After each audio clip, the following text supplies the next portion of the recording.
Taking your favorites and making them healthy. My husband Sean is joining me in the kitchen, and we're gonna make Panera Chicken Noodle Soup, Girl Scout Samoa Cookies, grilled Chick-fil-A nuggets, and protein Z-bars made with real food ingredients right from your kitchen.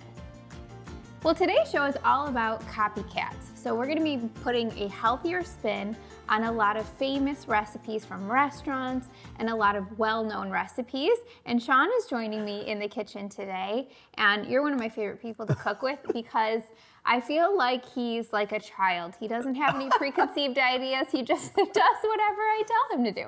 It's great. I have the palate of a child too, so. That's true.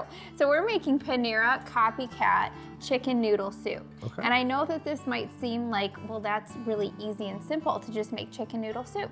But a lot of people don't know how to make it in a crock pot without boiling the noodles. So that's nice because the crock pot does everything for you.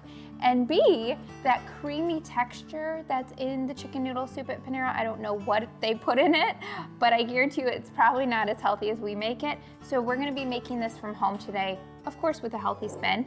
For this recipe, you'll need 8 cups of chicken broth, 1 head of cauliflower, 1 pound of chicken breast, 1 cup of celery, 1 cup of carrot, 1 10-ounce package of pasta, 2 tablespoons of parsley, 1/2 teaspoon of dried thyme, 1/2 teaspoon of onion powder, and a pinch of pepper. So, Sean, I'll have you cut up some cauliflower and some celery. Okay. And I've seen this done. Yes. But I've never seen, how do you cut up a cauliflower? So I'll show you how to do the celery first. Okay. Just trim off the ends. Okay. The ends on both sides, and you can throw those in the sink. And then you can just kind of chop it into, bite-sized pieces. Okay. And then for the cauliflower, do you want me to cut the cauliflower? I want to see, just in case I ever have to do it in the future. Oh yes, you never know. How close do I get to the, oh my God. We talked about. Sliced, oh. What in the world? What? I didn't do anything. It's like a prop knife.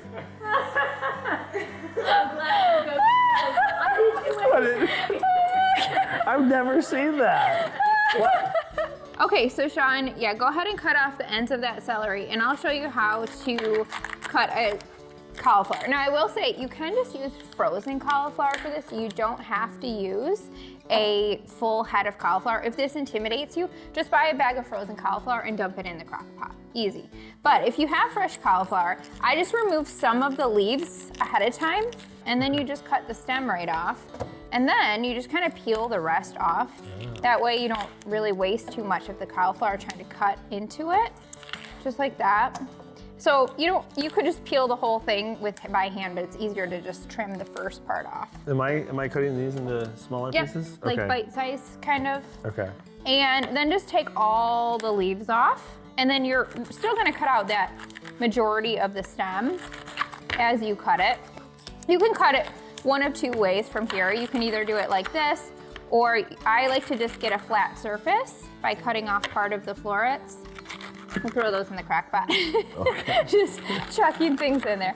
And then once you have a flat surface, it's much safer to cut the rest of the cauliflower.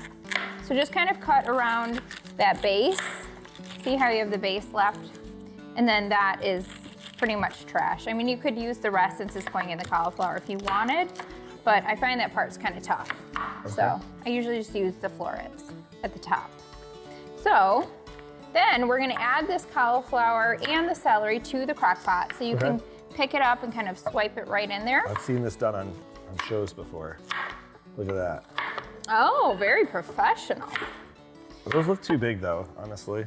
No, they'll be fine. Yeah, if they're bite-sized pieces, that's fine. Okay. You just don't want like a full stalk. Okay. And then, do you want to cut the carrots? Okay, same way? Yep, kind of just the same as the celery. Here, I'll help you. I'll do half of them. Right. So what makes this recipe a little bit creamier than just a typical chicken noodle soup is actually the cauliflower.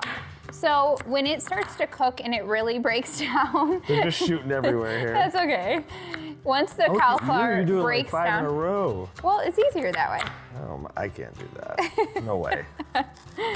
One at a time. So once the cauliflower softens and breaks down in the crock pot, it almost acts like a potato. So it kind of has like this soft texture to it. And once you start to stir it and it breaks down and it gets soft in there, it really does make it more of like a creamy texture chicken noodle soup. So that's why we add the cauliflower. It's not just for more nutrition and fiber, it's actually to make it like a creamier soup. Oh, yeah. Interesting. All right, and then I'll have you put in some parsley. Okay. And I'll add some dried thyme and oregano or How much onion of this? powder. Just 1 scoop of this? Yep, 1 tablespoon of dried parsley. And the dried thyme really gives it a homemade chicken noodle soup flavor. And then you can add those 2 boxes of chicken broth. Okay. And this is such an easy recipe. If you are thinking about making a quick stop, let's say for lunch to Panera, you could just throw this into your crock pot in the morning and you can see how easy it was. Again, if you just buy frozen cauliflower and canned carrots, you're literally just cutting up the celery. Put everything into a crock pot. By noon, you have a homemade soup that has leftover for days. So, in my opinion, there's really no need to ever stop and get takeout, especially for lunch, if you can throw something in a crock pot and have it ready for lunchtime. Both and then of I'm these, gonna add, yep. All of it? Okay. Yep. I'm gonna add the chicken straight to the crock pot. And then you might be wondering, well, when do we add the pasta? So you'll wanna cook this for 4 hours on high or 8 hours on low, covered of course. Then once it's done cooking, you shred the chicken up with 2 forks or however you like to do it. And then you add your pasta. So any kind of pasta will work. Throw the whole box of pasta in the crock pot. Once it's done cooking, everything's done cooking in there, and you'll cover it and cook it on high for another 20 to 30 minutes, just until the noodles are set and cooked the way you like them. And then the soup's ready to serve. It's so, so easy and so delicious, and can't get better than homemade Panera Copycat chicken noodle soup.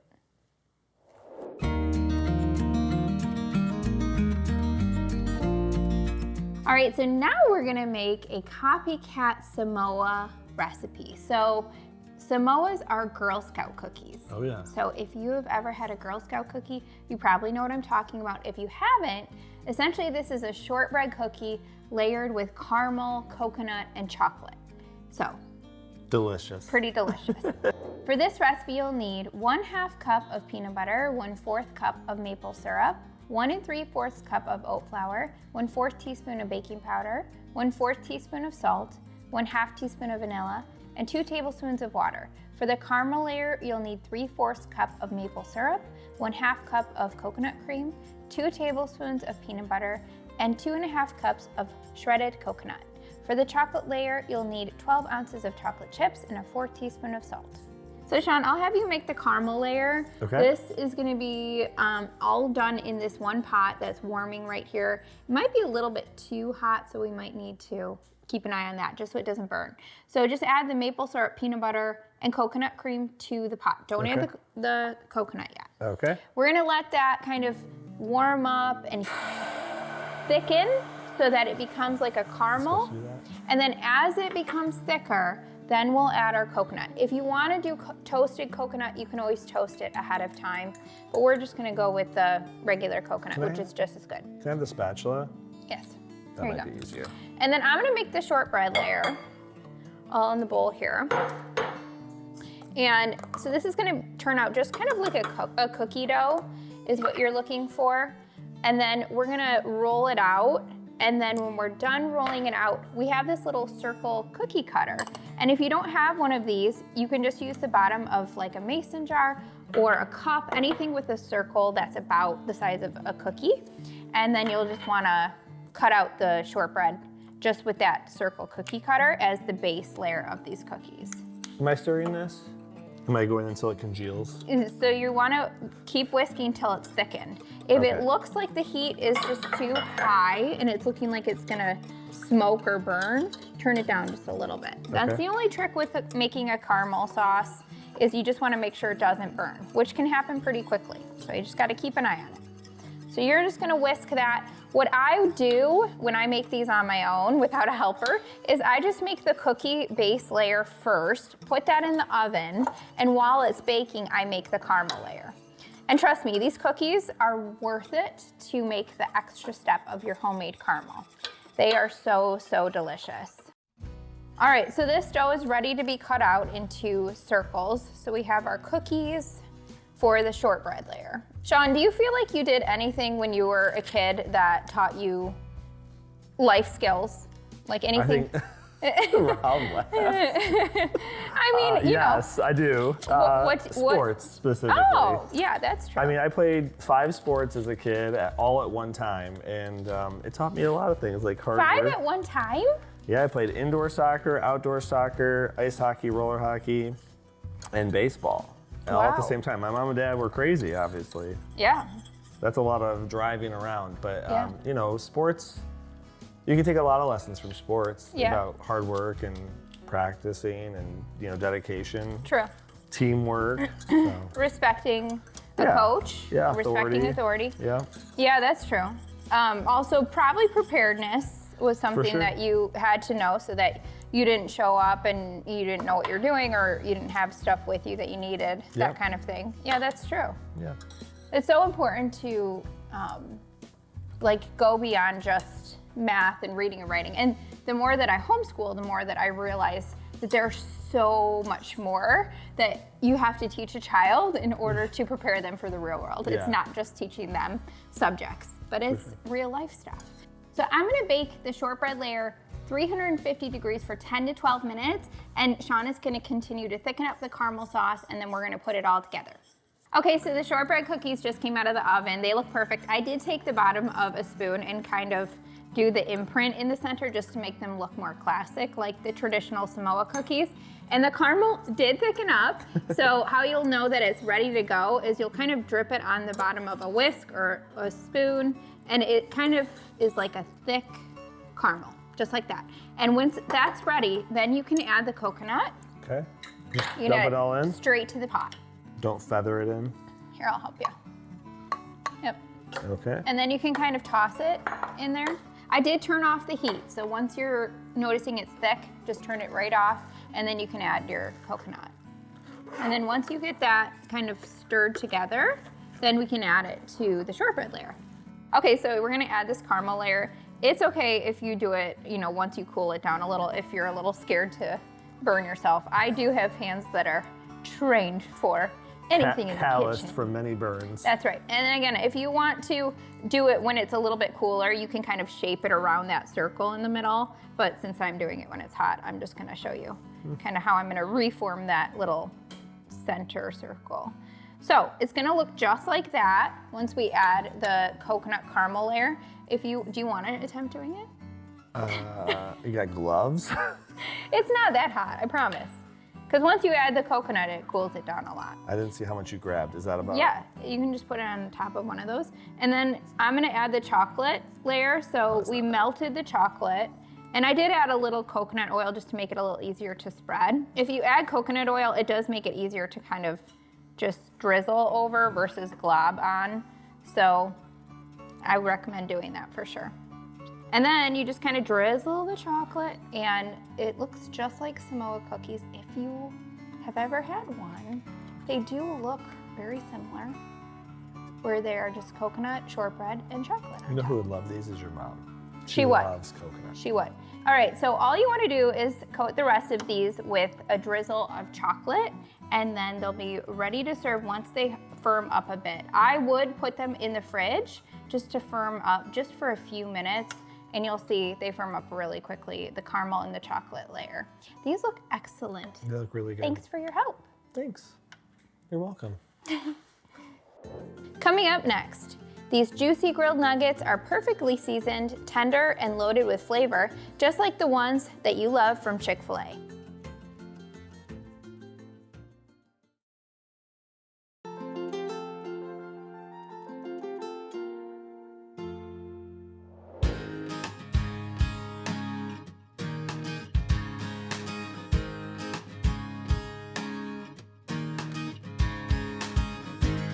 So now we're on to some copycat Chick-fil-A grilled nuggets. This is something that I get at Chick-fil-A all the time, and I thought I need to learn how to make this myself at home. For this recipe, you'll need 1.5 pounds of chicken breast, 1/2 teaspoon of garlic powder, 1/2 teaspoon of onion powder, 1 teaspoon of salt, 1 tablespoon of powdered sugar, 1/4 teaspoon of paprika, 1/2 cup of apple cider vinegar, and 1/4 cup of almond milk.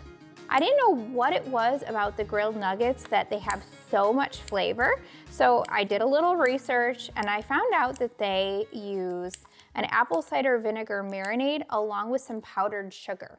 So that little bit of sweetness that you taste in the nuggets, I think is what makes them so delicious. So we're gonna make a marinade, and essentially you just wanna marinate this for at least 30 minutes before cooking it. But we're gonna do this just ASAP today, and even if you have just 5 to 10 minutes just to marinate them, then I promise you they will be absolutely delicious. So we're gonna cut up the chicken into bite-sized pieces, just like I'm doing here. And I'm just using kitchen shears, kitchen scissors, because it's a lot easier, I think, than getting out a cutting board and cutting it. You can do whatever you feel comfortable with. So we're gonna cut those into even size pieces. And now we're gonna make the marinade. So we're gonna do some salt. And this is really what gives it a lot of the flavors, the seasonings as well. Paprika, garlic and onion powder, and then some apple cider vinegar. And that's what helps the chicken to be really tender and juicy. And then some milk, and like I said, powdered sugar. And when I go to fast food restaurants, I typically look for something on the menu that is grilled. I don't eat fast food typically a lot, just because if I'm in a situation where I have to eat something really fast, there's a lot of really fast options that aren't necessarily fast food anymore. So I feel like we're blessed in that sense. But I do, from time to time, have to stop at fast food, especially when we're making a road trip. So if we're going from Tennessee to Michigan, we almost always stop at fast food just because it has to be really fast. We don't want to add time onto our 10-hour drive. So what we end up doing is look for a Chick-fil-A. And then I just get grilled nuggets, and I get a side salad, and I put the grilled nuggets on top of the salad. Or they do have a few grilled chicken options that you can take a wrap, so like wrap bread, and instead I just wrap it in some lettuce wrap. So it's a little bit healthier that way. Okay, so now we want to add this chicken to the hot pan. I don't just dump it in because you don't really want all of the liquid to go in the pan. If you end up getting too much liquid in the pan, it almost steams the chicken rather than grilling it. And you could essentially do this on a grill. You just want to put the chicken on a kebab, so like a skewer, in order to cook it because it's in little chunks. But I'm just doing it in a cast iron skillet, which I think works just as well as a grill, if not better. You could also use stainless steel or whatever kind of skillet that you have. So you'll want to cook the chicken for about 3 to 5 minutes on each side, flipping it as it cooks, and you can see how there's some nice grill marks on the chicken once you cook it for long enough on each side. Now, if you want the actual Chick-fil-A grill marks, what I recommend is doing like a griddle that has kind of like the ridges in it, because that way it will make the actual grill marks. But to me, this is just as good. It looks tasty. So this chicken is going to be kind of like a charred look on the outside, but really, really juicy and flavorful on the inside. And how good does that look? So if you love Chick-fil-A and you love their nuggets, these were so simple to make right at home, and I guarantee you your entire family will just eat these up. Coming up next, finishing up our copycat theme, Z-bars. Made with real food ingredients from your pantry, these copycat Z-bars are kid tested and mother approved.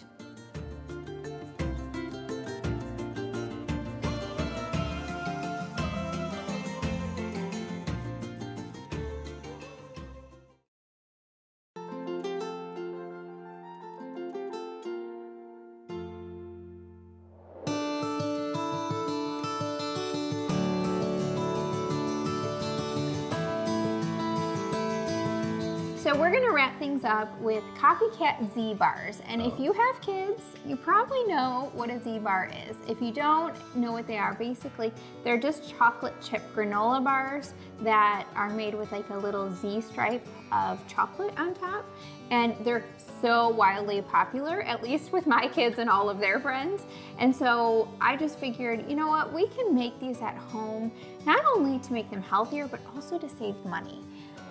For this recipe, you'll need 1/2 cup of oats, 2 cups of oat flour, 1/3 cup of sweetener, 1/4 teaspoon of salt, 1/2 teaspoon of baking powder and baking soda, 1/4 cup of applesauce, 1/3 cup of peanut butter, 1 tablespoon of honey, 1 egg, and 1/2 cup of chocolate chips. So start off with some oat flour in the bowl, and we're just gonna add all the rest of the ingredients to the bowl as well, except for the melted chocolate and the chocolate chips. The dry ingredients. Yes, and I remember that from also making. the peanut butter and applesauce and eggs. Okay. So not all the dry ingredients. I always just throw everything into a bowl. Technically, you're supposed to do separate bowls with dry and wet. But that's right. I remember that from our cookie making days. I can't get myself to dirty extra bowls. So I just mix everything all together. It's quicker too. All right, you can add the applesauce. Okay. I'll keep the spatula. One of the things that Sean and I, it's really important to us, is that our kids not only, you know, are healthy physically, but also their character and building their character is so important to Sean and I. And so we've been really working the past few years, especially as Maddie's gotten a little bit older, at thinking about how we can shape their character at home. And so, you know, not going with influences. And the reason I'm even thinking about this is Maddie the other day asked me if she could have a Lunchable in her lunch. And I was like, how did you even hear about a Lunchable? You know, definitely not from home. And she said, well, all my friends have them at school. Really? And, you know, it's the same thing with just food in general. Like, she's starting to notice that her friends have certain things in their lunch boxes. And I'm like, no, we're not going to be influenced by your friends. And so, you know, what's funny is one day it was a yes day for her. So I let her have pretty much within reason whatever she wanted. I did this the day before she started school. And as long as she asked me and it was within reason, I said yes to it. So she asked me for Lunchables. So I bought her one and brought it home. An actual Lunchable? Why do I not remember this? She did not like it. Yeah. And I was like, see, I didn't think you would. But I think when your kids eat real food most of the time, they're gonna, you know, have a preference for that with their taste buds. So she didn't like the Lunchable. I was quite proud. Did you eat Lunchables as a kid? No. No? I did not. Oh, no. I had many Lunchables. Oh dear. So, but you know, it's not just important to me that our kids aren't influenced in the way that they eat and what's, you know, trendy, but more so how they act and really who they are as a person. So Sean and I have had many conversations about that, of just how are we going to work through this situation or that situation as we notice them popping up more and more now that Maddie's 8 and she's in 2nd grade. Yeah. And I know it'll just continue from here of just, you know, what to do about certain situations when Maddie is around other kids and she's being influenced, so to speak. Even though she's homeschooled, she goes to school 2 days a week. So at a Christian school. But still, you know, being around other kids, there's always something that's going on. Today, when I dropped her off at school, she asked me for a roller backpack. Oh. I think, and like I on saw, wheels? Yeah, and I saw all of her friends had them. Oh. So I was like, that's where I came from. And I said, her backpack's like 100 pounds. And I said, you know, suffering breeds character. So she needs to, you know. Toughen up. So we're gonna take this dough. It's kind of like a cookie dough is what you're looking for it to get to. And just kind of break it into like 6 bars. So just kind of roll it. Okay. Yep. I just kind of, that was my dividing. That was interesting. That was a cool technique, actually. That was how I kind of like eyeballed. These are cookies? Yes. So they're gonna turn into bars. Oh, that's right. Yeah. That's right. So we're gonna just roll them into balls first, just so we can kind of get a sense for how much we need for each one. And then we'll shape them into bars. So then you wanna kind of just shape these, kind of smash them down a little. Oh, wow, you're good at that. And shape them into like a log, so that it's a bar. Makes sense. Just like that. Yep, perfect. So now we're going to, well, we don't want to drizzle chocolate on yet. We want to add just the chocolate chips. So Sean, if we want to, you want to help me just sprinkle a few chocolate chips on top, just mini chocolate chips. And then when these come out of the oven, we'll add our Z stripe of chocolate. Those look good. Hope we can help that one out. So these are gonna bake 350 degrees for 10 to 15 minutes, just until they're set. And then when you take them out of the oven, let them cool for just about 5 to 10 minutes before drizzling the chocolate on top. And they will be good in the fridge for about 1 to 2 weeks.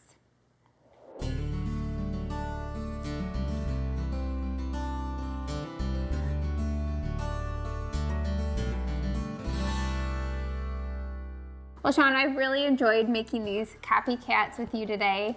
These are not only healthier, but like I said, they'll save you time and money in the long run. And if you don't have a Girl Scout around, I mean, you can make a Girl Scout cookie right at home. So what could be better than that? Those are Chick-fil-A nuggets. I knew you'd love those the most. If you'd like these recipes, you can head over to dashingdish.com, where you'll find recipes and more to nourish your body and soul. Is it good? It's delicious.